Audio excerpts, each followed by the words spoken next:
आज 26 जून म्हणजेच आरक्षणाचे जनक छत्रपती शाहूजी महाराज यांची जयंती. या जयंतीच्या निमित्तानं सर्वांना लाख लाख शुभेच्छा आणि छत्रपती शाहूजी महाराज यांच्या पावन स्मृतीस विनम्र असं मी अभिवादन करतो. ॲडव्होकेट गणपतराव अभ्यंकर यांनी सांगलीवर येऊन कोल्हापूरमध्ये त्यांचा या ठिकाणी विरोध केला की शाहूराजे तुम्ही बहुजन समाजाला जे 50% आरक्षण देत आहात ते योग्य नाही. कारण जर हे 50% आरक्षण तुम्ही जर दिलं तर तुमच्या राज्यावर संकट कोसळेल, तुमच्या राज्यावर आर्थिक संकट येईल. परंतु शाहू महाराज त्यांना कोणतंही उत्तर त्यांनी त्या ठिकाणी दिलेलं नाही. त्यांनी त्या अभ्यंकरांना घेऊन सरळ घोड्याच्या तबेल्यामध्ये शाहू महाराज गेले आणि त्यांनी एक प्रॅक्टिकल त्या ठिकाणी केलेलं आहे. तर त्यांनी काय केलं, शाहू महाराजांनी नौकराला आदेश दिला आणि सांगितलं घोड्याचं जे खाद्य आहे ते समोर ठेवा आणि आपल्याकडे जितकी घोडी आहेत ते सर्व त्या ठिकाणी त्यांना सोडून द्या. जेव्हा हे प्रॅक्टिकल सुरू झालं तेव्हा त्या नौकरांना जे घोड्याचा चारा टाकलेला होता तर ते जे ताजेतवाने जे घोडे होते ते सरळ त्या चाऱ्यावर तुटून पडली आणि जे कमजोर घोडे होते ते पाठीमागच राहिली.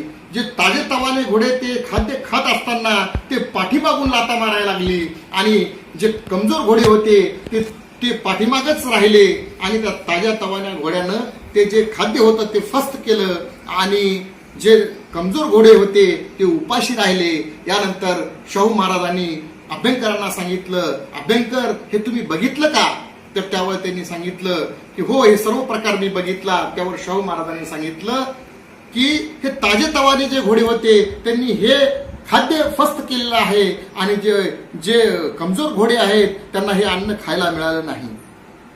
आणि म्हणून यांना अन्न खाण्यासाठी मी एक व्यवस्था करतो की प्रत्येक घोड्याच्या तोंडाला मी हे खाद्य देत असतो.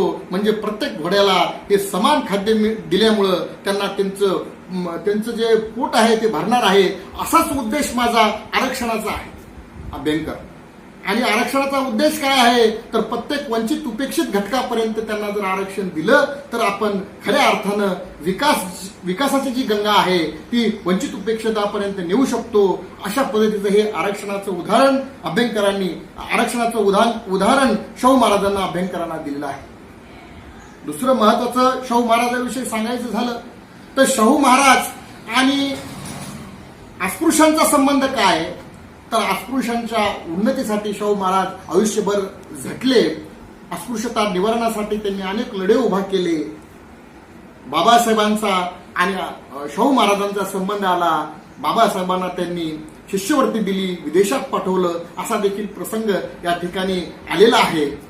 मला तुम्हाला महत्वाचं सांगायचं म्हणजे बाबासाहेबांचा जसा संबंध शाहू महाराजांशी आला त्याच पद्धतीनं या ठिकाणी शाहू महाराज आणि मातंग समाजाचा देखील प्रसंग या ठिकाणी त्या काळामध्ये आलेला आहे. तर तो कोणता आला तर तुकाराम बुवा अनाजी गणेशाचार्य या मातंग तिसरी पास म्हणजे चौथीच असणाऱ्या मातंग ग्रस्ताला शाहू महाराजांनी वकिलाची सनद दिलेली आहे. आणि ज्यावेळेस ही वकिलाची सनद दिली त्यावेळेस मनुवादी जातीवादी ब्राह्मण पुन्हा विरोध करायला लागले आणि त्यांनी सांगितलं की या मातंग या चौथी शिकलेल्या मातंगांना तुम्ही वकिलाची सनद देता हे चुकीचं आहे. त्यावेळेस बरोबर कसं आहे तर शाहू महाराजांनी त्यांना समजून सांगितलं बरोबर यासाठी आहे की जर तुम्हाला तुकाराम बुवा अनाजी गणेशाचार्य हा मातंगरस जर आवडत नसेल तर तुम्ही त्यांच्याकडे केस देऊ नका. ज्यांना द्यायची असेल ते देतील.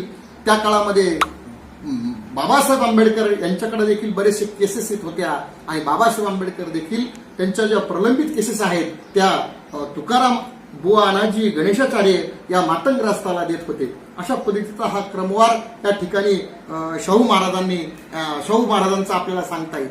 दुसरा एक महत्वाचा किस्सा शाहू महाराजांविषयी सांगता येईल की शाहू महाराजांनी आपल्या सरकारी कार्यालयामध्ये एका सुशिक्षित मातंग तरुणाला लिपिक पदावर घेतलेला आहे.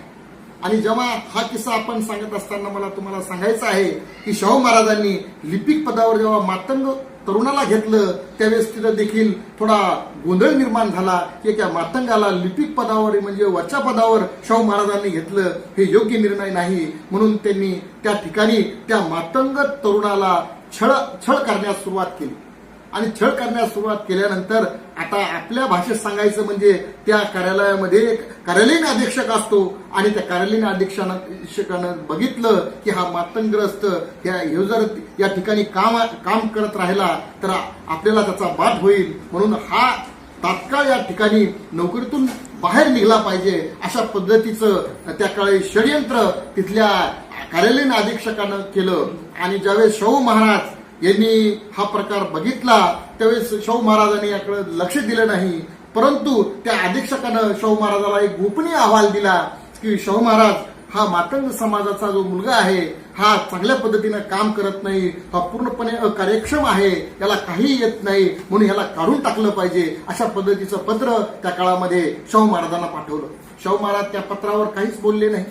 पुन्हा त्या कार्यालयीन अधीक्षकानं दुसरं पत्र पाठवलं की याला तात्काळ काढून टाका, हा कार्यक्षम आहे, हा फुकट पगार घेत आहे, अशा पद्धतीचं उत्तर पाठवल्यानंतर 2 वेळेस झालं. आणि तिसऱ्या वेळेस ज्यावेळेस पत्र आलं त्यावेळेस शाहू महाराजांना त्यांना एक पत्र लिहिलं आणि त्यांनी सांगितलं. शाहू महाराजांना हा प्रकार कळाला होता, कारण शाहू महाराज या सगळ्या परिस्थितीची त्यांना जाणीव होती, म्हणून त्यांना ते माहीत होतं. त्यांनी त्या शाहू महाराजांनी पत्र त्या कार्यालयीन अधीक्षकाला लिहिलं. हा जो मातंग तरुण आहे तो कार्यक्षम झाला पाहिजे आणि त्याच्याकडून तुम्ही काम करून घेतलं पाहिजे. जर तुम्ही त्याचं काम केलं नाही तर तुमची मी 1 महिन्याचे पगार कापणार आहे. परिणामी जर तो कार्यक्षम झाला नाही, तो चांगलं काम करू शकला नाही, त्याला अनुभव जर तुम्ही दिला नाही तर येणाऱ्या काळामध्ये तुमची नोकरी सुद्धा जाऊ शकते. अशा पद्धतीचं ज्यावेळेस पत्र आलं त्यावेळेस ज्यावेळेस शाहू महाराजांना ते पत्र त्या कार्यालयीन अधीक्षकाला पाठवलं त्यावेळेस त्यांनी पुन्हा मग कार्यालयीन अधीक्षकांचं पत्र आलं की शाहूराजे तो जो मातंग तरुण आहे तो चांगल्या पद्धतीनं काम करत आहे आणि त्याला आता तो चांगल्या पद्धतीने काम करत आहे, म्हणून त्याला काढण्याची काही आवश्यकता नाही. अशा पद्धतीचं काम छत्रपती शाहूजी महाराज यांनी त्या काळामध्ये केलं आहे.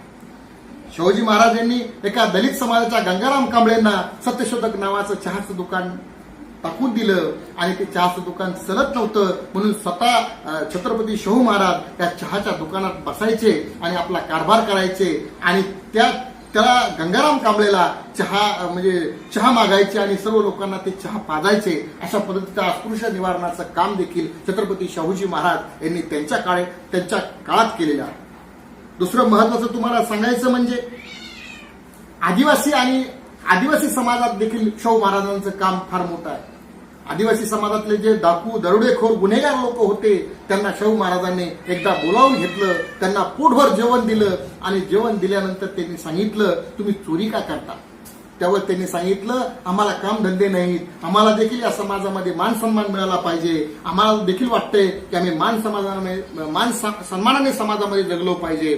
म्हणून शाहू महाराजांनी त्यांच्या ज्या भावना आहेत त्या समजून घेतल्या आणि त्या प्रत्येक आदिवासी वंचित उपेक्षित माणसाला त्या ठिकाणी त्यांच्या राज्यामध्ये नोकरी दिली आणि ह्या चोर गुन्हेगाराला देखील त्यांनी संरक्षणाचं काम दिलं. काहींना त्यांनी त्यांच्यावर विश्वास ठेवून त्यांना अंगरक्षक केलं. अशा पद्धतीचं काम करून घेतलं आणि ते देखील त्या विश्वासास पात्र राहिले. ते गुन्हेगार आदिवासी देखील मोठ्या विश्वासाने शाहू राजांच्या राज्यामध्ये त्यांनी चांगलं काम केलेलं आहे. एकदा असाच एक उदाहरण म्हणजे कर्नाटकमध्ये कर्नाटक राजांना भेटण्यासाठी शाहू महाराज गेले आणि तिथे गेल्यानंतर काही गुन्हेगारांना शिक्षेचं प्रावधान त्या ठिकाणी राजाने ठरवलं होतं. त्या ठिकाणी शाहू महाराज म्हणाले, त्या कर्नाटकाच्या राजांना ते म्हणाले की राजे मी यात काही हस्तक्षेप करू शकतो का. आणि त्यावर त्यांनी सांगितलं शाहूराजे तुम्ही म्हणताल तुम्ही हस्तक्षेप, तुम्ही सुद्धा राजा आहात, तुम्ही सुद्धा या गोष्टीचा न्याय केला पाहिजे. हे सर्वजण गुन्हेगार आहेत, यांना शिक्षा द्यायची आहे. तर त्यावेळेस त्यांनी सांगितलं की जर मी यांना तुमच्यापेक्षा जास्त सजा दिली तर तुम्हाला काय वाटेल. नक्कीच म्हणे तुम्ही त्याला शिक्षा द्या आणि माझ्या समोर द्या. त्यावेळेस त्यांनी सांगितलं हे सर्व गुन्हेगार, शाहू महाराजांनी सांगितलं हे सर्व गुन्हेगार माझ्या ताब्यात द्या. आणि त्या सर्व गुन्हेगारांना घेऊन शाहू राजे आपल्या कोल्हापूर संस्थानमध्ये आले आणि त्यांनी त्यांच्याकडून राधानगरी नावाचं एक धरण आहे, ते धरण बांधून घेतलं आणि त्या धरण इतकं मोठं आहे की त्या धरणाची आज आपण जरीच बघितलं ते राधानगरीचं धरण ते खरंच आदर्श आहे. म्हणजे मला सांगायचं म्हणजे इथल्या कर्नाटकाच्या गुन्हेगारांना देखील त्यांनी त्यांची काउन्सिलिंग केली आणि त्यांना अभियंता, त्यांना इंजिनियर करण्याचं काम छत्रपती शाहूजी महाराज यांनी केलं आहे. म्हणजे छत्रपती शाहूजी महाराज हे एक लोकराजे होते. यांनी आपल्याला जे आरक्षण दिलं आहे, त्यांनी जे कार्य केले आहे हे कार्य खरंच खऱ्या अर्थाने या देशामध्ये सर्वश्रेष्ठ कार्य आहे. म्हणून बाबासाहेब सांगायचे की बाबासाहेब नेहमी सांगायचे की माझी जयंती करू नका, परंतु छत्रपती शाहूजी महाराज यांची जयंती सणासारखी केली पाहिजे आणि असा आग्रह नेहमी बाबासाहेब करत असे.